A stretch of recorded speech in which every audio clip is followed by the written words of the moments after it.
आगे बढ़ते हैं। बांग्लादेश में इस्कॉन के प्रमुख संत चिन्मय कृष्णदास ब्रह्मचारी की गिरफ्तारी के बाद बवाल मचा हुआ है। तमाम हिंदू चिन्मय प्रभु की रिहाई की मांग को लेकर सड़कों पर उतरे हुए हैं, लेकिन हैरानी की बात है कि इन प्रदर्शनकारियों पर भी हमले किए जा रहे हैं और पुलिस प्रशासन मूक दर्शक बना हुआ है। भारत ने बांग्लादेश से हिंदुओं समेत सभी अल्पसंख्यकों की सुरक्षा की मांग करते हुए पूरे मामले पर कड़ा रुख अपनाया है। बांग्लादेश में अल्पसंख्यकों, खासकर हिंदुओं पर अत्याचार का सिलसिला रुकने का नाम नहीं ले रहा है और इसके खिलाफ आवाज उठाने वाले भी यूनुस प्रशासन की प्रताड़ना के शिकार हो रहे हैं। ताजा मामला इस्कॉन के चिन्मय कृष्णन दास का है, जिन्हें सोमवार को पुलिस ने ढाका हवाई अड्डे से उठा लिया। भारत ने चिन्मय कृष्णन की गिरफ्तारी पर चिंता जताई है। विदेश मंत्रालय ने बयान जारी करते हुए कहा, ये घटना बांग्लादेश में चरमपंथी तत्वों के हिंदुओं और दूसरे अल्पसंख्यकों पर हमलों के बाद घटी है। पहले भी अल्पसंख्यकों को निशाना बनाया गया है। हिंदू मंदिरों को अपवित्र करने की घटनाएं सामने आ चुकी हैं, लेकिन दुर्भाग्यपूर्ण है कि इन घटनाओं के अपराधी अभी भी खुलेआम घूम रहे हैं, जबकि शांतिपूर्ण सभाओं के लिए अधिकार मांगने वाले धार्मिक नेता के खिलाफ आरोप लगाए जा रहे हैं। विदेश मंत्रालय ने हिंदुओं समेत सभी अल्पसंख्यकों की सुरक्षा सुनिश्चित करने का आग्रह किया है। चिन्मय कृष्णदास को मंगलवार को अदालत ने न्यायिक हिरासत में भेज दिया। दरअसल 31 अक्टूबर को चटगांव में उनके खिलाफ मामला दर्ज किया गया था। उन पर आरोप है कि उन्होंने अल्पसंख्यकों के अधिकार की मांग को लेकर आयोजित रैली में बांग्लादेश के राष्ट्रीय ध्वज का अपमान किया। हालांकि उन्होंने इन आरोपों से इंकार करते हुए रैली में शामिल होने की वजह से निशाना बनाए जाने की बात कही है। उनकी गिरफ्तारी के खिलाफ बांग्लादेश के अलग अलग हिस्सों में जबरदस्त विरोध प्रदर्शन चल रहा है। इस दौरान पुलिस ने प्रदर्शनकारियों पर जमकर लाठियां भाजी हैं। वहीं बीएनपी और जमात के कार्यकर्ताओं ने भी प्रदर्शनकारियों को निशाना बनाया है, जिसमें कम से कम 50 लोगों के घायल होने की खबर है। इस बीच इस्कॉन ने भी चिन्मय प्रभु की गिरफ्तारी पर चिंता व्यक्त की है और उन पर लगाए गए सभी आरोपों को बेबुनियाद और अपमानजनक बताया है। उन्होंने भारत सरकार से मामले में तत्काल हस्तक्षेप करने की मांग की है। बहरहाल इन घटनाओं ने बांग्लादेश में हिंदू अल्पसंख्यकों की सुरक्षा पर गंभीर सवाल खड़े कर दिए हैं। कट्टरपंथी समूहों के हिंसक रवैये और यूनुस प्रशासन की निष्क्रियता ने अंतर्राष्ट्रीय समुदाय का ध्यान इस मामले की ओर आकर्षित किया है। Bureau report, DD news. Bangladesh में सनातन जागरण मंच के प्रवक्ता चिन्मय कृष्णदास ब्रह्मचारी को जमानत नहीं मिलने पर चटगांव अदालत परिसर में मंगलवार को एक युवा वकील की मौत हो गई। दरअसल चिन्मय प्रभु को न्यायिक हिरासत में भेजने के अदालती आदेश के खिलाफ उनके अनुयायी प्रदर्शन कर रहे हैं, जिन्हें नियंत्रित करने के लिए प्रशासन ने लाठीचार्ज किया। इस दौरान पुलिस और समर्थकों के बीच झड़प भी हुई, जिसमें वकील सैफुल इस्लाम गंभीर रूप से घायल हो गया और बाद में उसकी मौत हो गई। बांग्लादेश की अंतरिम सरकार के प्रमुख प्रोफेसर मोहम्मद यूनुस ने वकील की मौत की निंदा करते हुए जांच के आदेश दे दिए हैं। साथ ही लोगों से शांति बनाए रखने और किसी भी अप्रिय गतिविधि में भाग न लेने का आग्रह किया है। आपको बता दें कि सनातन जागरण मंच के प्रवक्ता चिन्मय कृष्णदास ब्रह्मचारी को देशद्रोह के आरोप में ढाका हवाई अड्डे से गिरफ्तार किया गया था।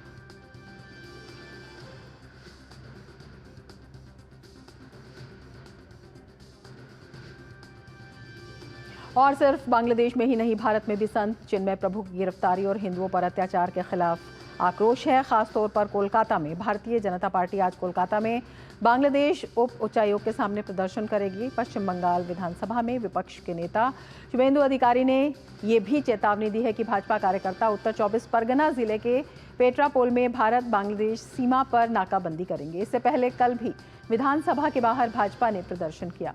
अधिकारी के नेतृत्व में विधायकों ने विधानसभा परिसर में रैली निकाली और बांग्लादेश सरकार के खिलाफ नारे लगाए।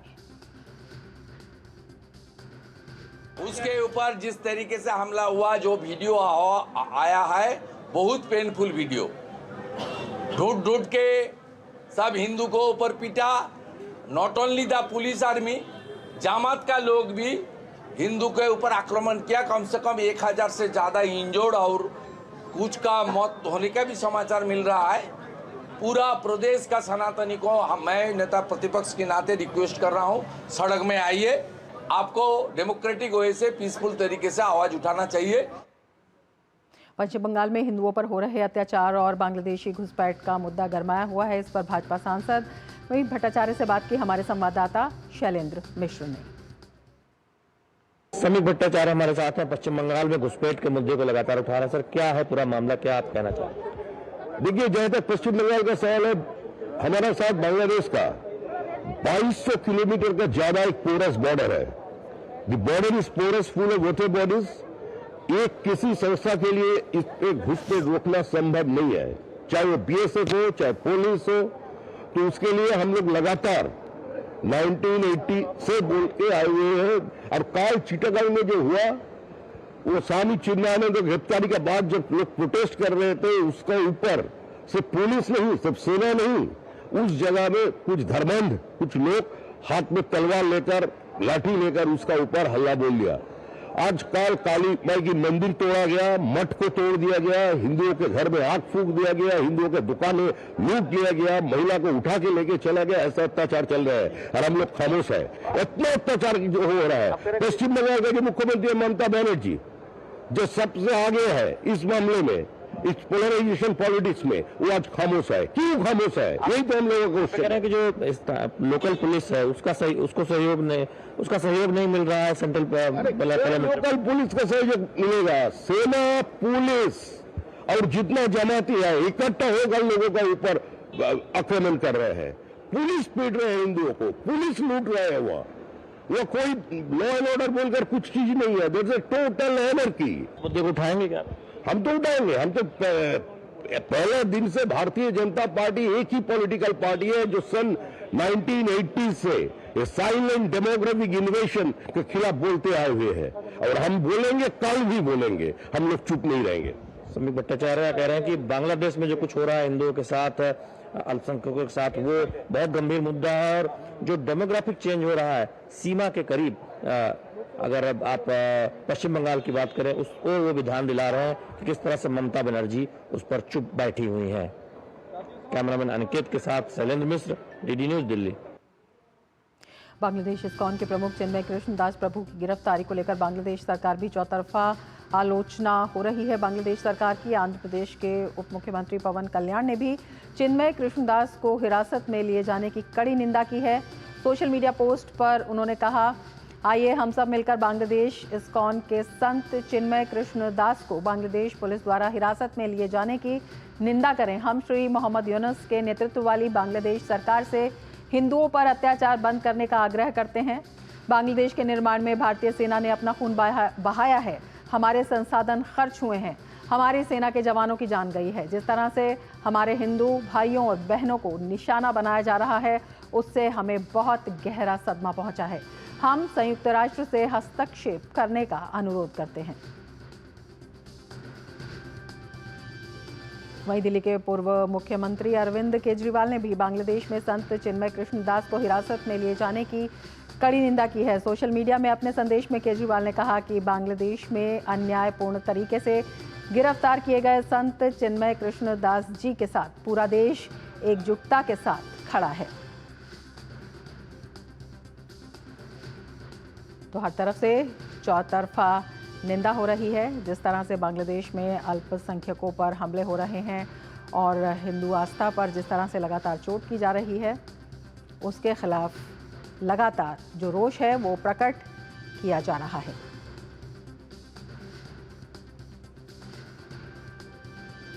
और अब हम आपको बताते हैं कि किस तरह से लगातार बांग्लादेश में अल्पसंख्यकों पर हमले हुए हैं। बांग्लादेश में हिंदुओं के 300 घरों और दुकानों पर हमला हुआ है। इसके साथ ही अगर हम बात करते हैं बांग्लादेश में हिंदू मंदिरों की, तो बांग्लादेश में करीब 20 से ज़्यादा हिंदू मंदिरों को तोड़ दिया गया है।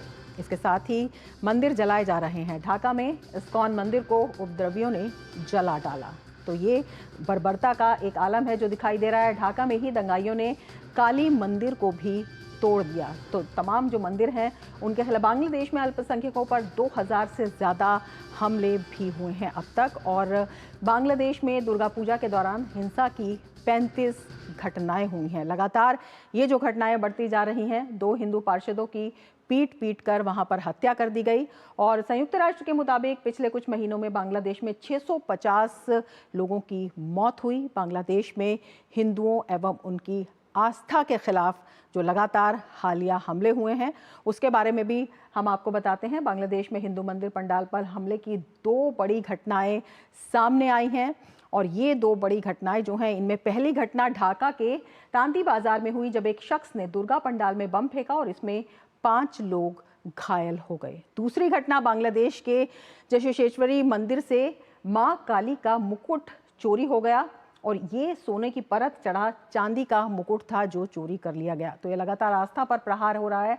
मीडिया रिपोर्ट्स की माने उनके मुताबिक बांग्लादेश में 1 अक्टूबर से दुर्गा पूजा समारोह के दौरान लगभग 35 से ज़्यादा हमले के जो मामले हैं वो सामने आए हैं।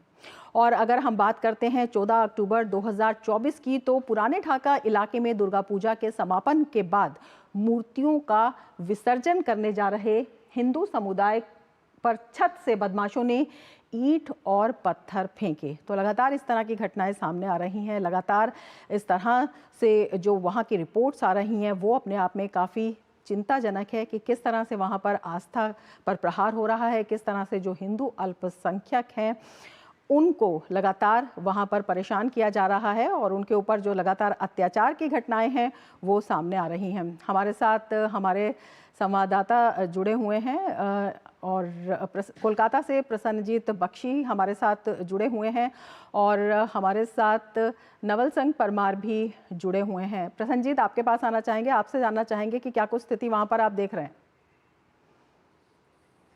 और देखिए रमा, पहली बात तो मैं ये बता दूं कि अभी भी बंगाल में भारतीय जनता पार्टी की तरफ से और कुछ सनातनी संगठन की तरफ से जो कुछ भी आवाज उठाया गया, इसके अलावा राजनीति के हिसाब से अगर बताए तो चाहे वो वाम मोर्चे की बात करे, चाहे कांग्रेस की बात करे या तृणमूल कांग्रेस की बात करे, इनकी तरफ से बांग्लादेश की जो स्थिति है पिछले कई दिनों की, इसके बारे में कोई बयान नहीं है, कुछ नहीं है, ना कोई प्रदर्शन। प्रसन्नजीत, नवल सिंह परमार भी हमारे साथ जुड़े हुए हैं फोन लाइन पर बांग्लादेश से, उनसे जान लेते हैं। नवल सिंह, आपसे जानना चाहेंगे वहां पर इस वक्त किस तरह की स्थिति देख रहे हैं? तनाव बना हुआ है लगातार? जी, कल जैसे चिन्मय प्रभु को बेल नहीं देने का आदेश आया, उसके बाद जो उनके समर्थकों और पुलिस के बीच में जो झड़पें हुई, उसी दौरान एक जूनियर एडवोकेट का डेथ हो गया। तो उसके बाद जो यहाँ का वो एडवोकेट है वो मुस्लिम कम्युनिटी से है, तो मुस्लिम जो संगठन है और कुछ पार्टियां हैं उन्होंने सरकार के ऊपर काफ़ी दबाव बनाया, काफ़ी स्टेटमेंटबाजी हुई है और उसके चलते प्रोफेसर मोहम्मद यूनुस ने शीघ्र कार्रवाई के आदेश दिए इन्वेस्टिगेशन के। और कल रात को, अभी जो ताज़ा जानकारी मिल रही है उसके हिसाब से, कल रात को 30 लोगों को हिरासत में लिया गया है। अभी उनके नाम वगैरह डिस्क्लोज नहीं किए गए हैं, लेकिन माना जा रहा है कि वो माइनॉरिटी कम्युनिटी से हो गए, क्योंकि जो जिसका डेथ हुआ है जूनियर एडवोकेट, वो मुस्लिम पर्सन है। तो उनका डिमांड था कि उसका जो डेथ में जो जिम्मेदार है, जो भी लोग हैं, उसको गिरफ्तार किया जाए। तो एक तो ये डेवलपमेंट है। दूसरा ये डेवलपमेंट है कि कोई एक वकील ने ढाका हाईकोर्ट में याचिका दायर की है और उनका मांग है कि इस्कॉन को एक प्रतिबंधित ऑर्गेनाइजेशन डिक्लेयर किया जाए, उग्रवादी संगठन डिक्लेयर करके प्रतिबंध किया जाए। उसके ऊपर ढाका में हाईकोर्ट ने जो अटॉर्नी जनरल है उनसे गवर्नमेंट का रुख मांगा है और हो सकता है उनका ये रजूआत थी अटॉर्नी जनरल का कि 1 दिन का मोहलत दिया जाए। सरकार अपनी ओर से इस मामले में कार्रवाई कर रही है। तो ये बड़ा दो डेवलपमेंट है। दूसरा, दोनों तरफ से देखा जाए तो चिन्मय प्रभु को अरेस्ट करने की वजह से जो हिंदू सनातनी लोग हैं उनकी जो काफ़ी इमोशनली आहत हुए हैं और काफ़ी सारे शहरों में, ढाका समेत चट्टगोंग, कॉक्स बाजार, रंगपुर,